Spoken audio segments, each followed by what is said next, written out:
episode 53 of Strange Brow Radio. And our guest today, employee of Northern State Hospital, healthcare coordinator Brenda Kinzer. She is employed at one of the most haunted spots in North America, and she says it with authority, and after speaking to her, I can see why. Also, the place called The Farm next door, that's open to the public, and you could go there and ghost hunt. More about that with our guest in a moment, but thank you again to our patrons at patreon.com/Strange Brow Radio. I just uploaded our 2020 podcast alive. You can check that out at the patreon.com/Strange Brow Radio. Extra content videos, extra YouTube videos as well. Patreon.com/Strange Brow Radio. All right, we'll be right back with our guest.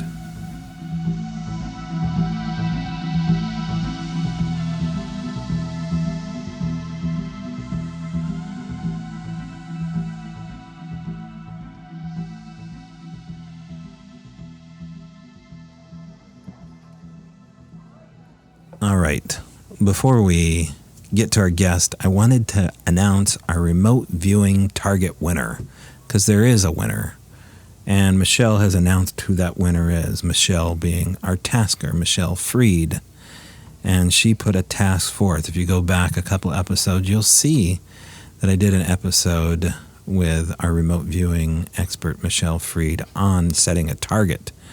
If all this sounds like a foreign language, we'll go back and listen to, I believe, episode 43, and it'll tell you all about what remote viewing is. But Terry knows what it is, and Terry guessed exactly. I shouldn't say that. Scratch that. Terry, you guessed closely, way closer than me, to the target. So, Terry, congratulations. You are the winner. Shoot me an email at strangebrowradio@gmail.com so you can get more than your bragging rights as first place. Michelle has a prize, although she didn't tell me exactly what that prize is. I know it's groovy. If you would like to learn remote viewing yourself or are curious about how to do that, I've got a website. You can go to butterflyeffectcenter.com. There's a remote viewing class coming up with your instructor and tasker. I love calling her a tasker. Your tasker, Michelle Freed, and it's all online, so you don't have to worry about showing up anywhere. You can do it all in your pajamas. And I believe it's once a week for 6 weeks, all on Zoom.com, which is how I do a lot of my interviews. You can share a screen with the classroom, and you kind of be anywhere and do it. You don't even need to be home. I think you can do it from your smartphone right there at your neighborhood Piggly Wiggly. So check out butterflyeffectcenter.com and go to remote viewing, and there's more information on when the class will start up. But again, congratulations to Terry. Nice work. We had some interesting stuff happen while we were practicing remote viewing. I don't think I'm really coming close to being an expert remote viewer at all, but we had some shared experiences while we were remote viewing, and you can find out more about those. We put up our homework on our Facebook page. So if you go to Strange Brow Radio on Facebook, you'll see exactly what I mean by our homework and our shared experiences. More than synchronicity at play there, a shared mind. Someone said it was the female and male minds showing themselves. I don't know if that's exactly what was happening, but could be. But also for the patrons, we have new footage coming up of the SLS incident from Manresa Castle. So you can check that out on Strange Brow Radio's Patreon page at patreon.com/Strange Brow Radio.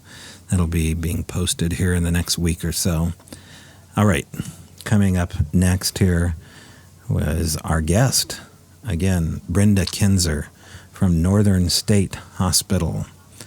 And she's got quite a few stories, so I think you'll enjoy this one quite a bit. All right, here we go. All right, on the phone with me now is Brenda Kinzer up near Snow Country. We're both kind of on the edge of a looming system here, and being wusses from the Pacific Northwest that can't stand anything more than, what we call liquid sunshine out here. We're both preparing. And I appreciate you coming on the line with me, Brenda, before doomsday falls upon us. How are you? Absolutely. Happy to. Yeah. Now, Brenda, you reached out to me regarding your place of work. And as soon as I mentioned the location where you were to my girlfriend, she knew immediately what you were talking about. And I had, I'm a recent transplant up this way. So for me, it's new territory. But the Northern State Hospital is where you work, and you're a health coordinator for the drug rehab facility there on the premises. But it has quite a history. And why don't you just give the audience a little bit of backstory about your experience working there and what you know about the place? Oh, okay. Northern State Hospital, they started building it in 1910. Housed up to 2,500 mental patients at a time here on the facility for a multitude of different mental problems, what they considered mental problems back then in the day we would consider almost normal now and wouldn't give it a second thought. But there were a lot of people here for a number of different reasons, and a lot of breaking ground trials on mental health treatments here as well, like the lobotomies and so forth, and ice water baths and insulin overdoses and all kinds of things that would be completely unacceptable now. The facility closed due to government problems in 1973. The facility has been used still as the drug and alcohol rehab center. That never did close. It's a separate building and not one of the original buildings. And also the Job Corps also uses a section of the facility up here as well. But there's still a lot of abandoned buildings here, as well as the entire farm that made this facility completely self-sufficient. Has all been abandoned also, but is open to the public now. So the farm that exists on the land made it totally self-sufficient to what degree? They had beef cows, dairy cows, pigs, chickens. They raised all their own fruits and vegetables and also canned them on site. They had award-winning dairy cows here. They pretty much were self-sufficient for growing and processing all their own food, almost all their own food here. And so a lot of these facilities are historic, but unutilized in almost every degree. Are there sections of this facility that are just locked and sealed and nobody goes into? There are quite a few buildings still on the facility that are locked up and not open to the public now, yes.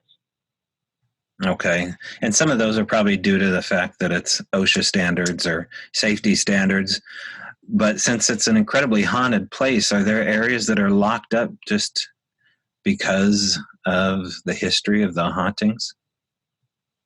Well, I think they lock them up just because they don't, well, like you said, the OSHA standards, and I believe there's quite a bit of asbestos in some of these buildings, but for safety reasons, this place would be packed with people if it was completely open and the buildings were open to the public with people who wanted to do paranormal investigations, and it just wouldn't be safe for that.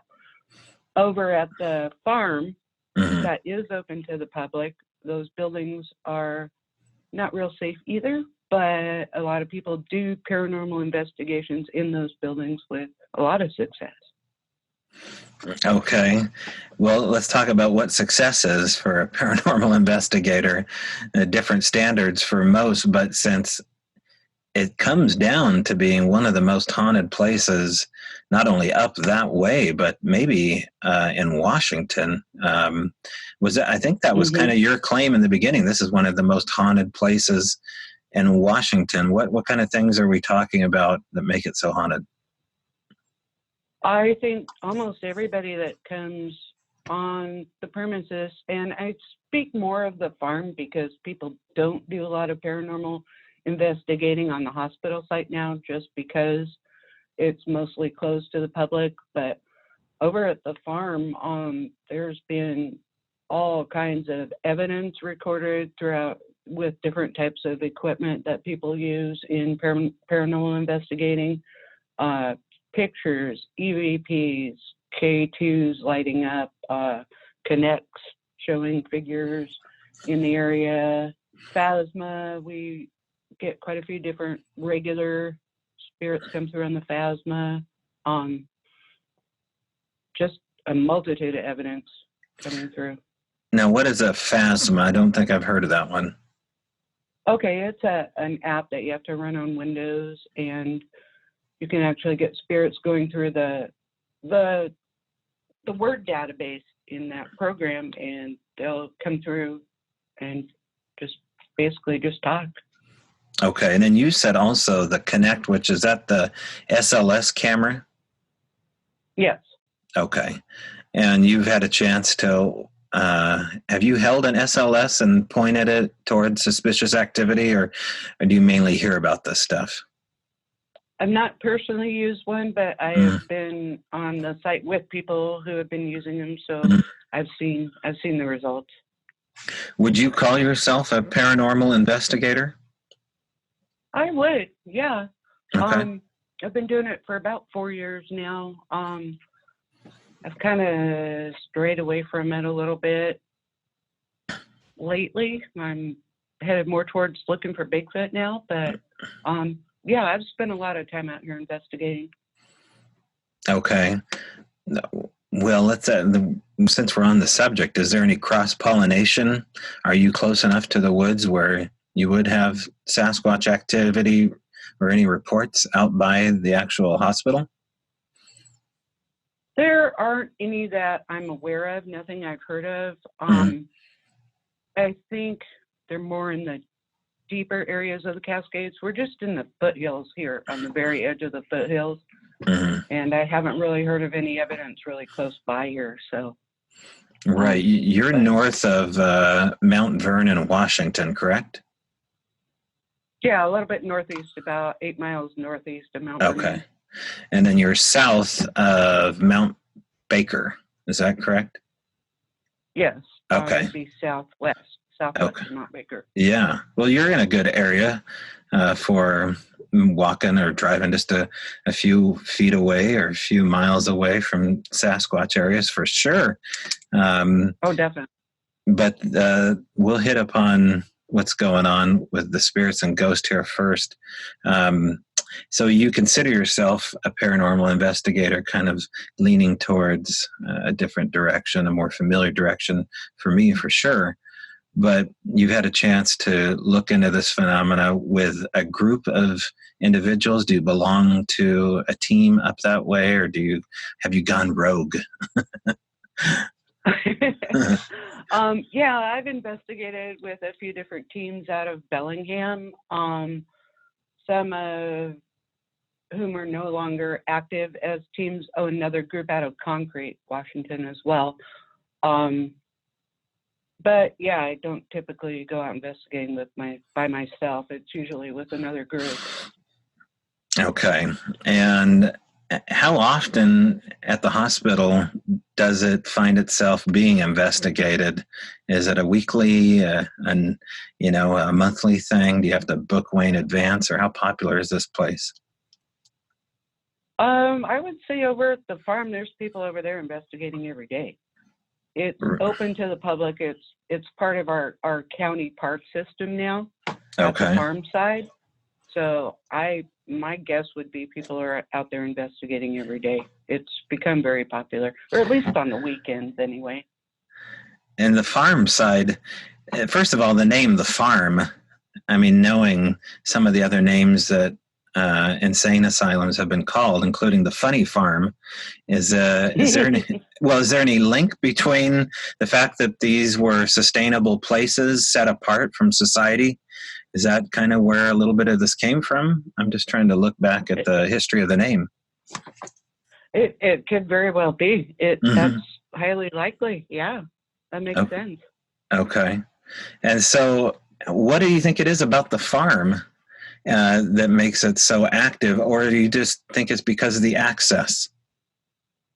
Yeah, I really would say it's probably because of the access. I would Mm. imagine if people were seriously investigating, if great public access was allowed here at the hospital, I think we'd definitely get the same results here. It's just a little more inaccessible, but I'm fairly certain we'd have a lot of positive results here as well if we were investigating. Right, right. Well, let's go back to the beginning here with Brenda's day one at the hospital. What was that like, and how long did it take for the staff or for yourself to notice that this place was different? Well, I've known of the history of this facility for most of my life. So I knew coming to work here, it would be interesting. As soon as I started working here, I started asking questions about, anybody have anything happen along that line? And of course, as in any workplace, you're going to have your doubters and you're going to have your believers. So, several people started telling me about different things that had happened to them specifically or to other people. And there started to be quite a truth to the belief that it's haunted, or what people are telling me that they're experiencing or have experienced. Well, did you have anything of your own to back any of these experiences up? Had you experienced it elsewhere? Elsewhere, you mean here at this facility or elsewhere in other areas? On your own, outside of working there, were you familiar at all with spirit contact, or had you had your own experiences privately and were comfortable with the idea? Yeah, I had been investigating over at the farm for several years, couple years before I started working here. So I was familiar with the activity on the location. Okay, but was there any appeal for you to work at the hospital because of the activity? No, I didn't really come to work. Well, it was intriguing, yeah, but things all kind of just fell into place as far as getting a job here. And I was, excited to work here, definitely, but that didn't lead me so much to want to get a job here. Right. But you found yourself staying, and you're still there. And I'm still here, yes.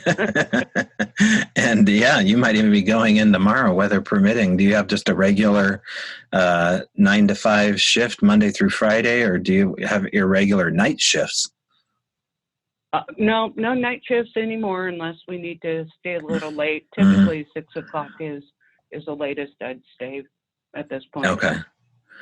What was the first thing that you had happen for yourself? Here at work?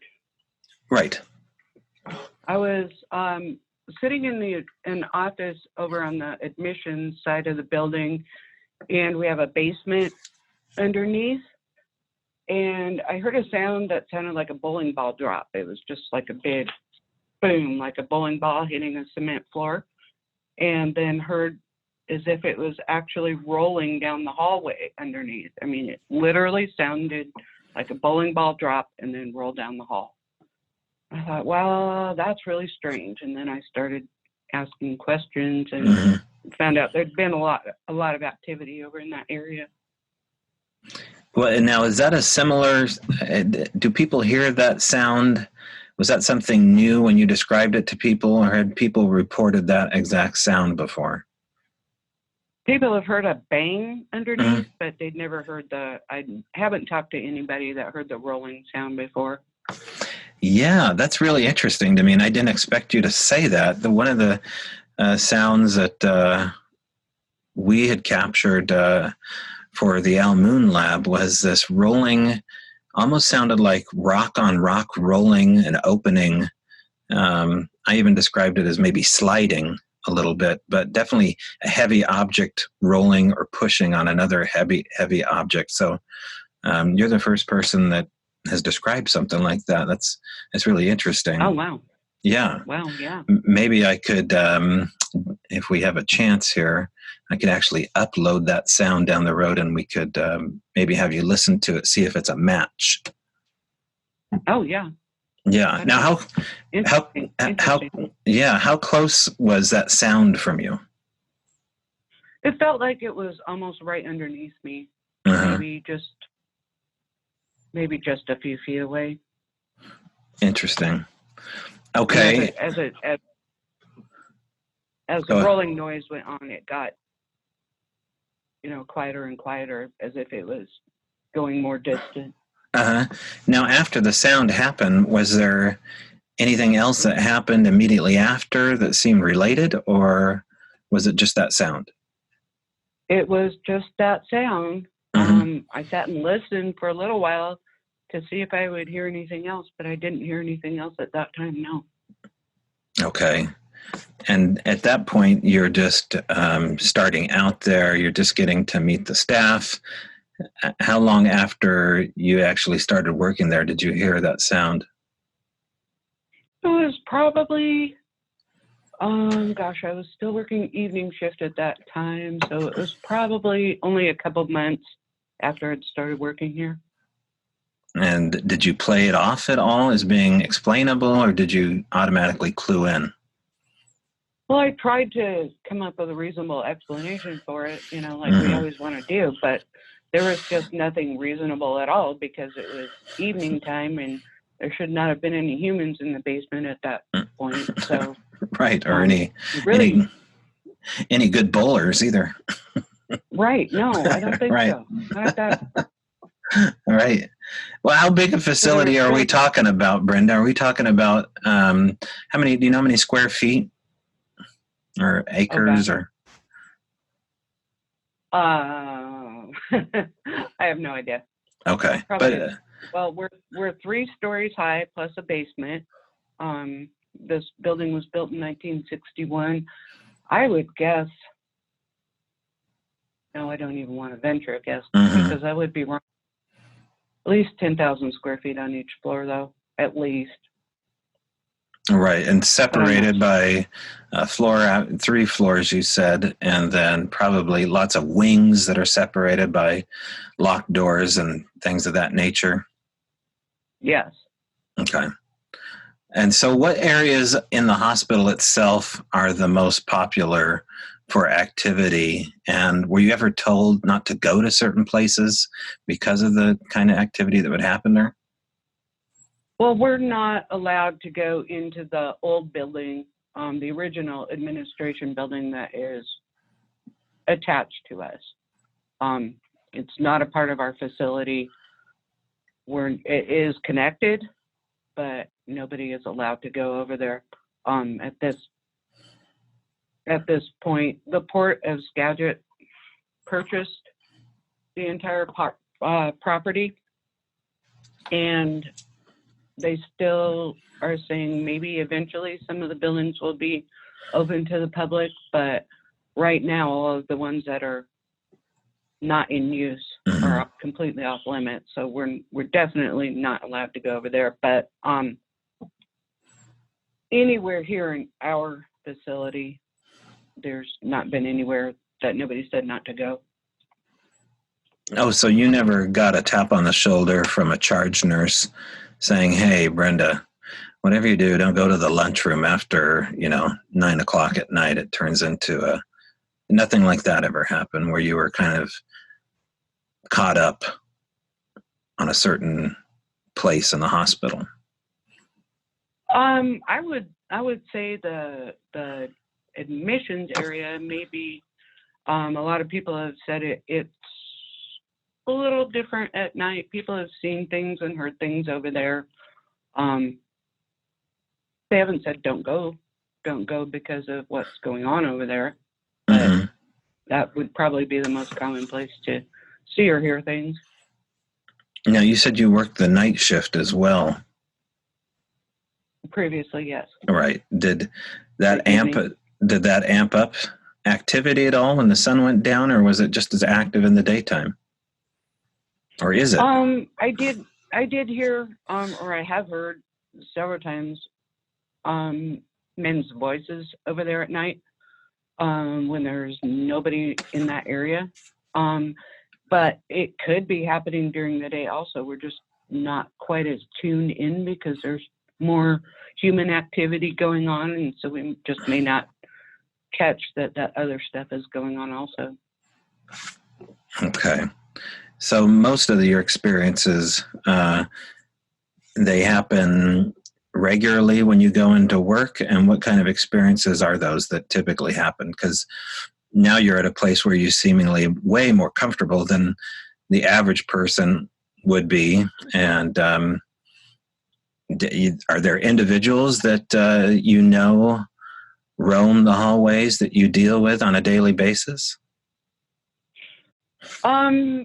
Not in this building so much. I definitely get a feeling that there are spirits all around us, but I've actually kind of had to build a wall, so to say, and say, just leave me alone. I got to do my job, because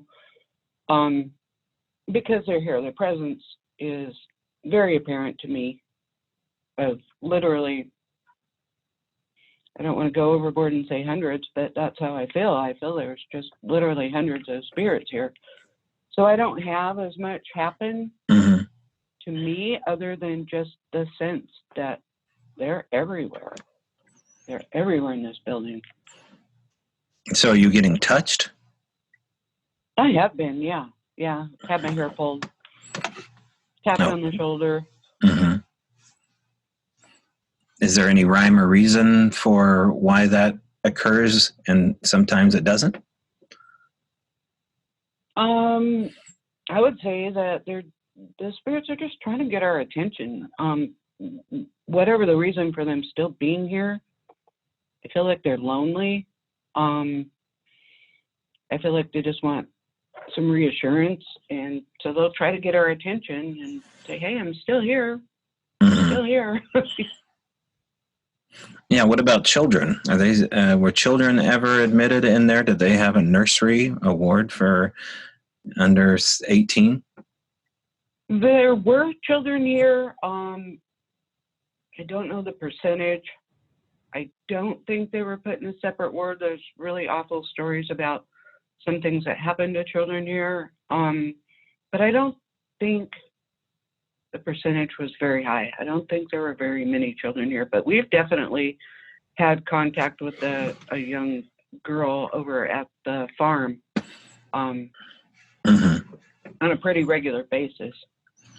Okay, what kind of contact? What kind of contact are you having with a girl over there? Well, she came through on the EVP, so we continued to try to make contact with her. She came through on the SB7 spirit box, and then also on the Phasma box, and we've had her, at least we believe it to be her, manipulate a balloon over in the cannery building, requesting her to move it to the right and move it to the left and lift it up, and all those things happened.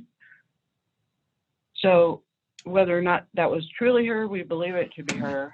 That's who we feel we were talking to at that time, but she's definitely made her presence known. Okay. Are you getting any sense of what she may need or want and why she hasn't crossed over? We haven't yet, no. She definitely does. She's one of the more common ones to pop up, though, when we're looking for specific contact with spirits that we know exist. Right. But, I don't know. She's lonely, for sure. Right. What about any kind of trickery going on, getting voices of children or what seem as though they're docile entities or contact of some kind that quickly changes into something that is not as it appears or sounds? Anything like that? Over at one of the barns one night, it was a late winter night, and we believed we were having contact with something that seemed okay. And then all of a sudden, one of the doorways went completely dark, and it was a very, very, very foreboding feeling, very awful feeling. The doorway just went black. Something was there, and it was not nice. One of the people I was with eventually got it to go away, and then we just got out of there because we thought we were dealing with something okay, and then it turned not so okay. It wasn't a good feeling. No, so this wasn't with your mind's eye that you saw the door go black. You saw it physically go black. Yes, it did physically go black. Mm-hmm. And had you seen stuff like that before? That's the first time that's happened. That was pretty unnerving. Right.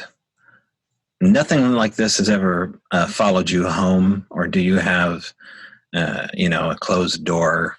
Do you make sure that you close all your doors spiritually at home and don't have any hitchhikers?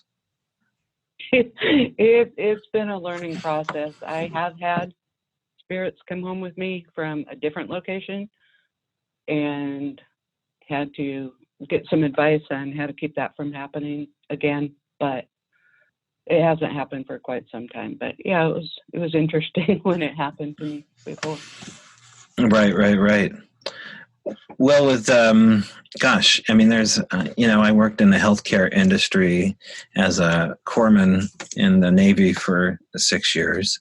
Little inside baseball for the listeners, and of course, working outside of the Navy's a little bit different. The HIPAA laws are pretty much the same as far as protecting patients' privacy. But do you guys find yourself at all protecting the privacy of ghosts in the same way that you might a living patient? Is there kind of an unwritten rule between the staff? Not really, not so much, no, because specifically the spirits, we don't know exactly who they are. So needing to protect their identity, or not really, not so much. I wouldn't think so. Right. So go ahead. Sorry. I do have a list of several of the patients who were here that is public. So some of that is public knowledge. Right. So you have a list put together, but do you have any names attached with certain entities or spaces where patient A, B, or C still is? No, we haven't made it to that point yet. That would sure be interesting. We believe the little girl's name is Lisa, but that's as far as we've gotten with that one. But we haven't been able to locate any specific spirit by name yet. At least I haven't. The groups I work with haven't. Yeah, so when you're on shift and you're working with, other elements of staff that have been there for longer, what kind of stories have you heard from other members of the staff that are pretty extraordinary? Like I mentioned, the admissions area seems to have a lot of activity, and one of the gals I work with she actually saw a female entity on that unit. And over on the men's side of the unit, there seems to be a male voice in the restroom area that makes himself heard quite often. I've heard it a couple times, and other staff members warned me about that before that happened. And then sure enough, I've heard him a couple times also. They do joke around and call the spirit Fred. They've named him for several years. And I know books have fallen off shelves. I have never witnessed anything like that happen. But the books that have been pushed off the shelves? Right. What about poltergeist type stuff where there seems to be this interest in the entity to stack things up or put them in weird order or move them in odd ways or places. Mops, maybe that get picked up out of the janitor's closet and stuck out in the hallway, that kind of stuff. Haven't really heard any stories of anything like that. Nothing as far as objects really being manipulated other than just the books falling off the shelf. But, no, haven't really heard any stories along that line. It seems to be more visual and audio. More visual than audio. Oh, no, visual and... Oh, gotcha. Okay, gotcha. Yeah. Yeah. Okay. Yeah, both. So when you're on shift, do you ever find yourself slipping into Ghostbuster mode accidentally? I mean, yeah. Do you slide in and out of roles? I do, and I try not to do that. I really try not to, just because I'm here to work. I'm not here to pursue my personal interest. But sure, yeah, if somebody says something, then I'm all ears, and I might interject a couple opinions about it. But I really try not to when I'm working. But it happens. It definitely happens. Right. Now, what is your impression of what a ghost is, Brenda? Have you come to any conclusions? Do you think it's all one thing? Not necessarily. No. I don't know. I have a lot of feelings about how time works, and I like different layers of time. I won't get into that very much because it's a little odd, but no. Hold on a second here. We want to hear this, because that's kind of that's really important details to not leave, unless you don't want to speak about it. But I want to hear your theory on what's going on with time. I feel like there's different layers of time, kind of, and every once in a while they'll cross into each other again. I don't know, time folds, maybe that would be a better way to put it. Okay. Because and then the spirits are part of that other layer of time that come through. I don't know. It's something I've just kind of delved into recently, but it all makes sense to me. So I don't know if I'm terming it correctly or not. But right. Do you feel like we're delving into their timeline just as much? It's possible. It's possible.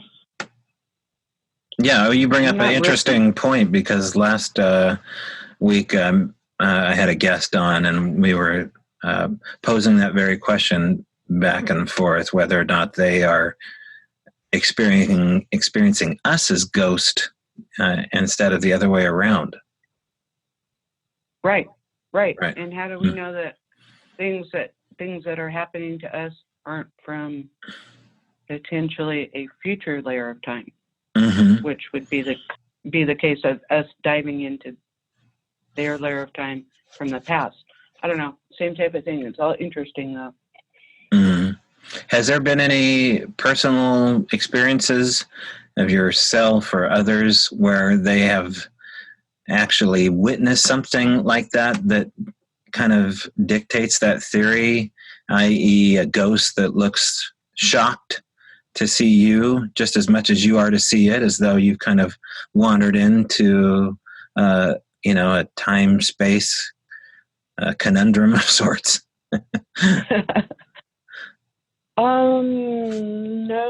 No actual witnessing anything like that or anything heard from anybody. No, I'm not. I think maybe the female who was visualized did have a surprised look on her face, but I don't know if that's because she was surprised to see somebody or surprised because it popped into her time. I'm not sure. Right. What I have right now is I'm going to play. You mentioned this, one of your first experiences was this bowling ball sound here. Now, I'd never thought of the sound that I'm about to play being a bowling ball rolling down the hall, but maybe It does sound a little bit like that. Let me see if this is I have two clips here, and I don't know the quality of each one of these here, but let's see if these sound familiar to you. They may not at all, but it'll be good theater for the mind here. Let me see if this will play. Okay.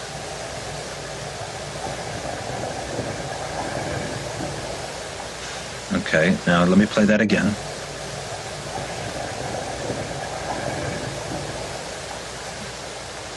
Okay, did you hear that at all? I did, yeah. Okay. Carefully, I could hear it. Any similarity at all to what you heard? That almost sounds a little bit more pushing, scraping than what I heard. Yeah, let's play this next one and see if it's any better.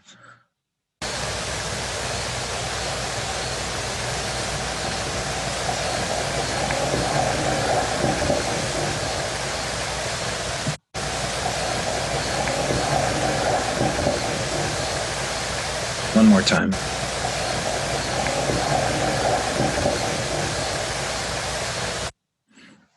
Okay. Yeah, that sounded a little more similar, definitely. Okay.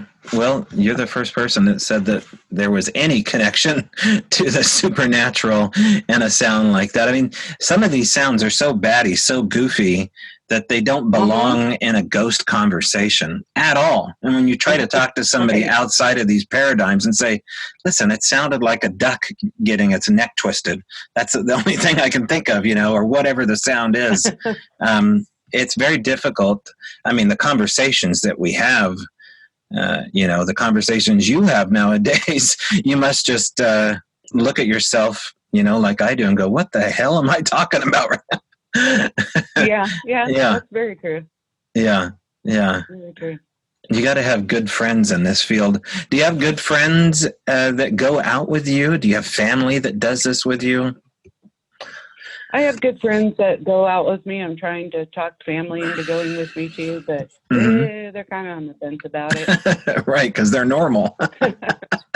Right. No, I got you. It's hard to find people like us. Of course, we're in the Pacific Northwest where we emphasize the weird. So it's a little maybe easier out here than somewhere else. But okay, that's fantastic. So when's the last time you actually did a full-on night investigation? Oh, here at Northern State? Mm-hmm. Well, no, it doesn't just have to be there. I'm curious about Northern State, of course. I'd love to come see it, but a night investigation of any kind takes a certain type of person with company or not. Tell us a little bit about, what that looks like for you or your team or the friends you go out with when you go out at night and do this. Okay, I guess the last time I did a night investigation was here at Northern State. It's been quite a while ago, though. I'd say at least a year. But yeah, we're typically, I think we're 5 or 6 people last time.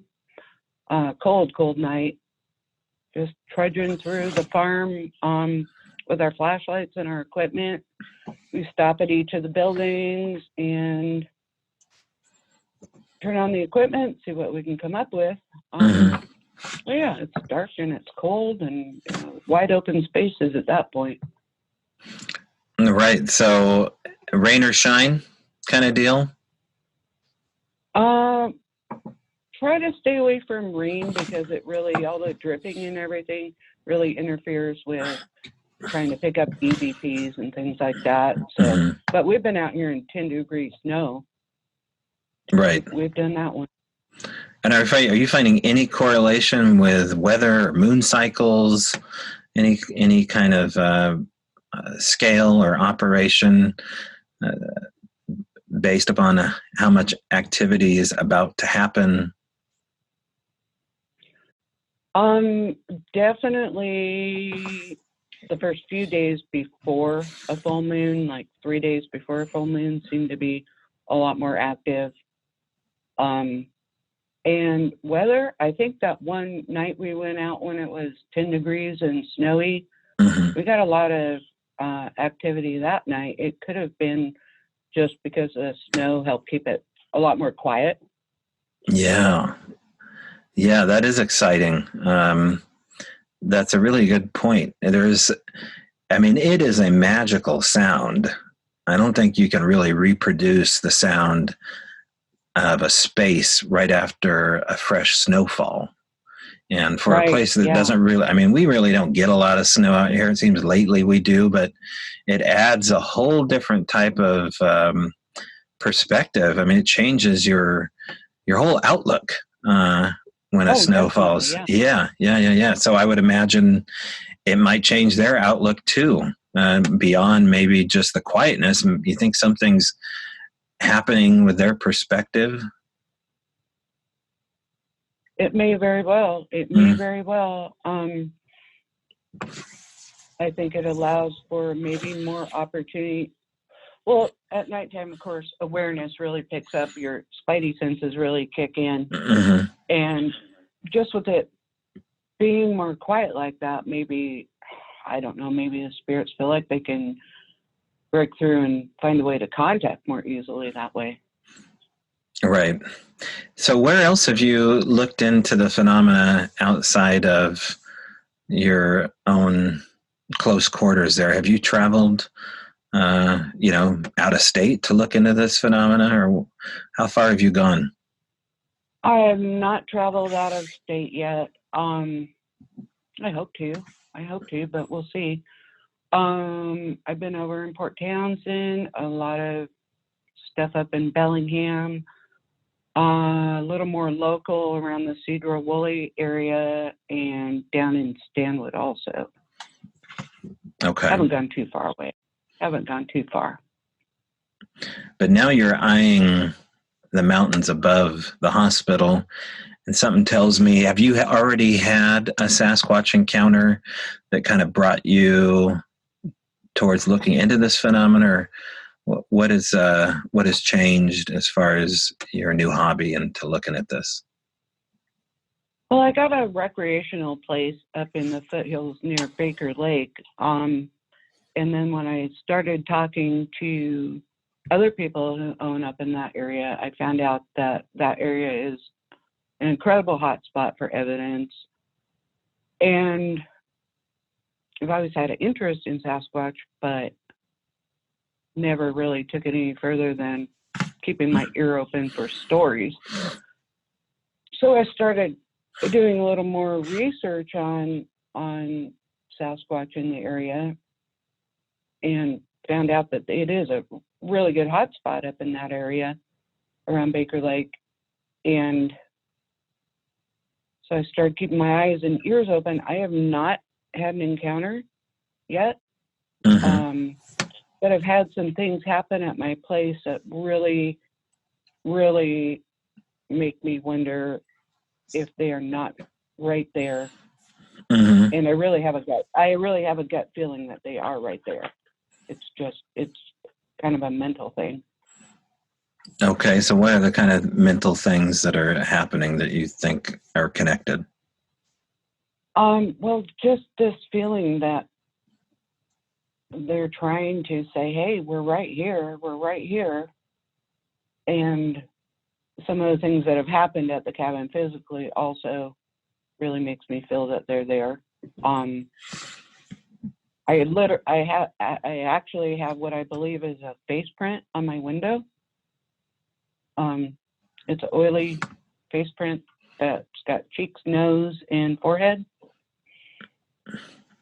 Yeah, that's kind of a big deal, Brenda. that's a pretty big deal. Yeah. Yeah, I discovered I had scrubbed the windows spotless in September, and so I know all the windows were clean. And then, I don't know, 2 or 3 weeks after I washed them, I noticed this thing on the window, and I started looking carefully at it. And you can even see the nostril holes. You know, it's just like, I don't know. It's 8 feet. The windows are 8 feet up, though. It couldn't be a person. It couldn't be a human face. Yeah, that's pretty telling. So, did you go around to the window ledge to look for any trace evidence of something leaning up against your window, i.e. something standing that would have displaced No, foliage and stuff like that, or?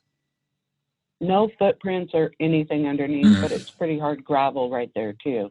Gotcha. So, I don't think anything would leave a footprint there. And is your place backed up again? Oh, sorry, Brenda. Go ahead. I've had things placed right in front of the door too. My cabin door swings outward, and I've had a chair moved up in front of the door one night, and then another night, I had a rolled up rug outside, and that was placed right in front of the doorway. So, I have no explanation for that, but I don't think a raccoon did that.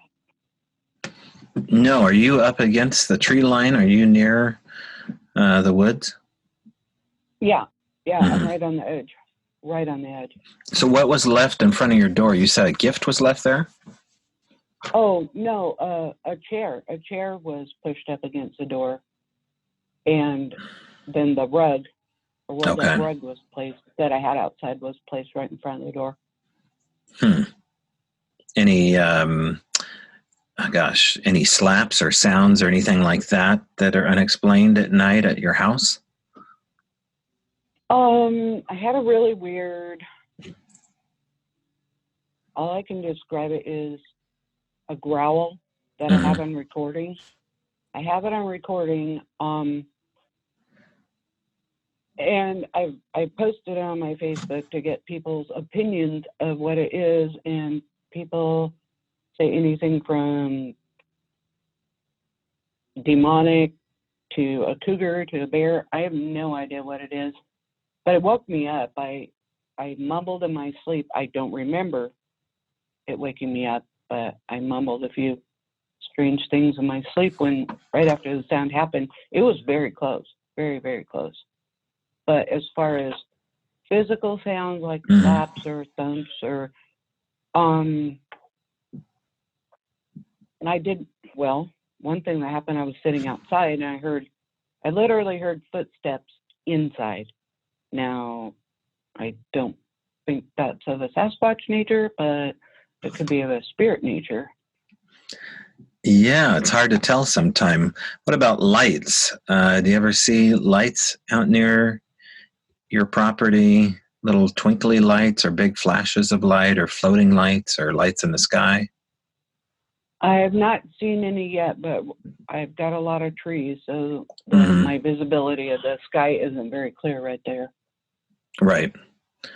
And have you invited anybody out to confirm your suspicions, or is this something you're just kind of keeping close to yourself? No, my family comes out there with me quite a bit. And, they've seen the face print. Yeah. So did you take a good photo of this? I do have a good photo of it, yeah. Yeah. I'd love to see it, even if you don't want to share it on social media. There's something to the fact of the oil quality in the skin of whatever or however we're going to describe these things when they're in their biological state, because I think they fluctuate. They secrete a lot of oil off their hands and their feet, and pretty much anything that doesn't have hair seems to have a lot of oil attached to it. And generally, we don't have as much oil associated with things that we touch. I don't care how much you bathe, it's not going to look like oil of Olay, just coming off of your hand. So it sounds very interesting, especially for the height and the size and the flared nostrils. And you've never had a run-in with a peeping Tom or anything like that, have you? No, no, I haven't. It's definitely too high for a human to put a print up there unless they're standing on something, which there's nothing down there for somebody to stand on. Right. Now, do you see a link between the supernatural and Sasquatch, or have you made up your mind, or where are you at? I'm starting to train to believe that way, yeah. I've talked to people who have definitely have strong beliefs along that line, and it kind of makes sense. It just it's almost as if, how can it not be? But I'm not totally there yet. I'm not totally convinced that that's true. But Right. I'm staying very open-minded about it, definitely, and doing all kinds of reading and everything I can to just be fully informed so I can finally eventually make a decision. Right. Now, are you leaving out a recorder often? I was doing it every night for a while. I didn't last couple times I was up there. I usually go up there every weekend, but it's the weather. With the weather the way it is right now, it's not practical. I'll probably be up there again within the month. But yeah, I was putting a recorder out every night. Well, I meant closer. Now, do you ever leave a recorder right there on the property? Here at work? No, at your house. At the cabin. Yeah, I do. Yeah. Okay. Yeah, I usually leave a recorder running every night. Okay. And when I'm up there. When I'm there. Gotcha. Okay. And you're leaving it inside, outside, anywhere in particular? Outside. Yeah. Interesting. What kind of sounds have you come away with besides the growl? Have you come away with anything that sounds more like it's belongs to a ghost? Like you said you heard footsteps and things like that before, but what about like clicks, taps, knocks, things like that on the microphone? I have recorded some knocks. I don't think they were right there. I feel like they were out in the forest, which I'm thinking that might be Sasquatch related. Spirit-wise, I did have some tapping. It sounded like something tapping on the table right there. I haven't really attributed that to be anything of the spirit nature because I do have animals, small animals that come and visit at night also. So, I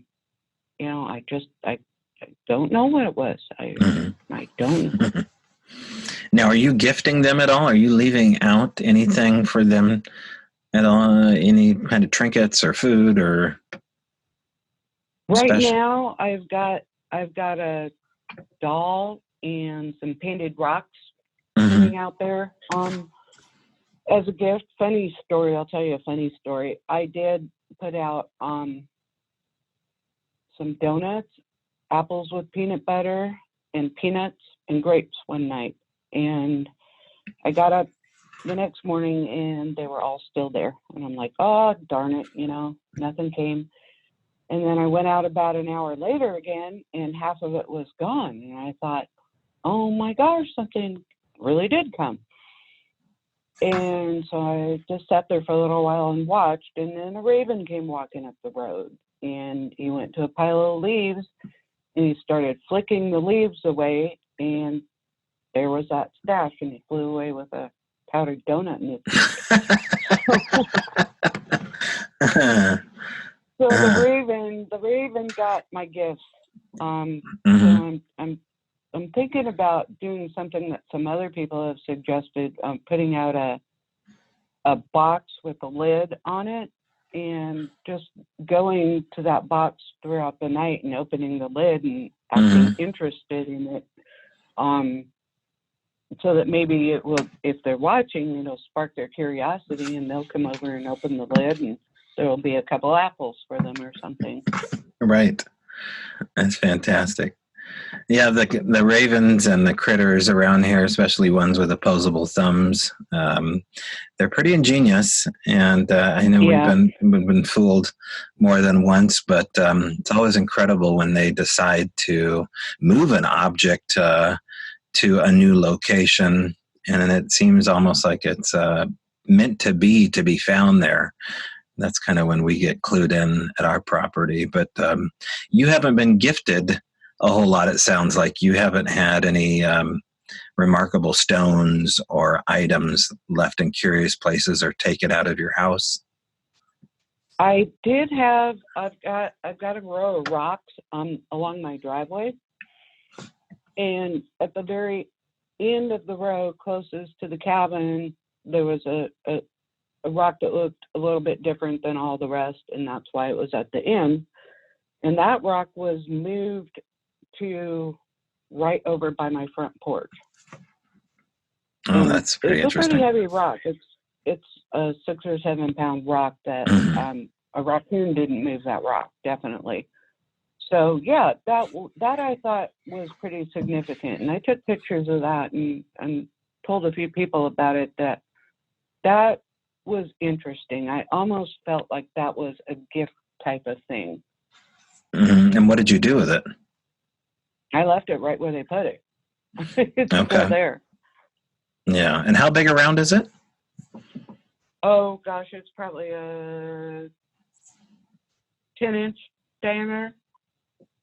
Flat or round? It's irregular. It's one of those rocks that fell off a cliff. Mm-hmm. You know, a rock wall starts to crumble. And how far did it get moved? About 20 feet. That's pretty incredible. Yeah. It's significant.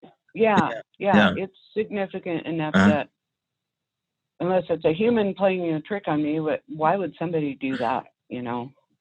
Right. Yeah, that sounds like whatever them, when I say them is, it definitely sounds like typical them attributes. And yeah, the farther the objects moved, the more impressed I think that you want them to be. I don't know if that's the truth or not, but I always imagine whatever they are standing right on the edge of what we can see and hear and just appreciating the hell out of our shock and amazement over something trivial like moving an object, which is, you know, it sounds trivial, but it's not trivial at all. It's not. I mean, imagine my surprise when I saw that it had been moved. I was quite amazed, quite shocked. Yeah. Well, so it's 2020. What new places do you plan on looking into, or do you have new techniques that you want to deploy at Northern State, or the next level tech gear that you want to get? What's your plans for 2020? 2020 is probably going to be searching for Bigfoot most of the time. I do have a paranormal ghost hunting event that I do once a year, but I think the ghost hunting part is kind of taking a back seat. My interest in Bigfoot has become greater, so I'll be out there looking for evidence, definitely, every chance I get. And if anybody wants to see where you're posting evidence, do you do stuff like that, or are you more private about what happens in Brenda's research? I've posted some of my evidence on Facebook.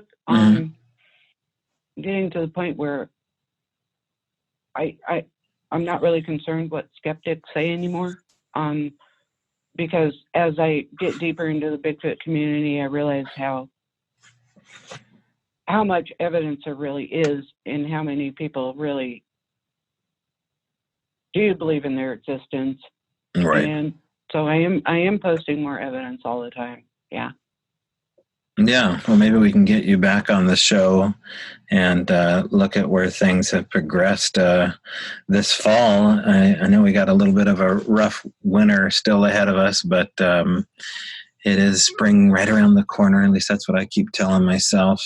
And it is, yes. I don't know if the ghost stuff has a season to it. It seems like the Sasquatch stuff almost has a cycle or a season associated to it. I haven't quite nailed down what that cycle or season is, and maybe it doesn't even exist. But anyway, well, I appreciate you coming on the show, Brenda, and maybe if you have time down the road, maybe we can all meet at the farm sometime and do a night sit and see what happens. Oh, that would be fun. Yes, definitely. Okay, well, you get the rock salt laid out and prepare for snow bunny mode, and we'll talk to you later. All right. Well, thank you so much. You take care, too. Stay warm. All right, so you heard it here. You can go to the farm at Northern State Hospital, an open ticket, to try out some of your theories, some of your Ghostbuster equipment. the SLS camera in particular, which if you never had a chance to work with one of those and you see this little bugger show up on the screen and it starts to interact with you as you walk around it, like I said before, unless this is programmed, I don't know what else could be going on other than an energy phenomena that looks like a little stick figure person. And again, that enhanced video is on our Patreon page at patreon.com/strangebrowradio. Take that back. It's going to be available to Patreon members here shortly. I took 2 days to render and edit together. It was a lot of transitional pieces because there was a PowerPoint involved. Again, that was with Mary Bethune, so have that upcoming soon. All right, that's the show. I appreciate you joining us each and every week, and if you'd like to be a member, if you've experienced something unusual, I'd love to talk to you. Doesn't have to be ghost or Bigfoot. I would love to take a multitude of strange encounter stories here at strangebrowradio@gmail.com. Anonymous, however you like it. Just come on and let's talk. All right, that's the show. I bid you farewell, and of course, I will see you in the trees.